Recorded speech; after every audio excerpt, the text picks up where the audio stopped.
Welcome to Rome Tips. Don't forget to like this video and subscribe to the channel for more Rome research tips and tricks. All the links mentioned in this overview are down in the description below. Also, keep in mind that this video reflects my personal experience with the tool.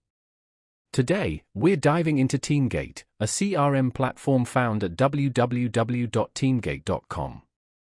While exploring its features, I've compiled some thoughts and observations to share with you. Teamgate presents itself as a sales-focused CRM, emphasizing features like deal pipeline management, contact organization, and sales automation. From what I've seen, it appears to be geared toward small to medium-sized businesses, offering a straightforward and relatively user-friendly interface. One aspect that stands out is the emphasis on visual deal pipelines. Teamgate allows for customization and visualization of your sales process, which could be beneficial for tracking progress and identifying bottlenecks. They also highlight their reporting and analytics capabilities, suggesting that users can gain valuable insights into their sales performance.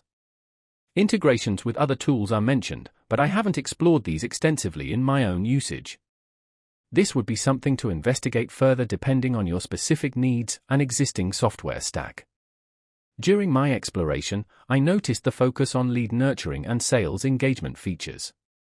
This seems to indicate a commitment to helping businesses not just track leads, but also actively cultivate and convert them into customers. It's worth mentioning that the pricing structure appears to be tiered, so it's essential to carefully evaluate the different plans to determine which one best aligns with your budget and required features. My overall impression of Teamgate is that it's a solid contender in the CRM space, particularly for those prioritizing sales management and pipeline visualization. However, a deeper dive into the specific integrations and reporting functionalities would be necessary to fully assess its suitability for any given business. Remember to check the description for the link to Teamgate, and feel free to share your own experiences with the platform in the comments below.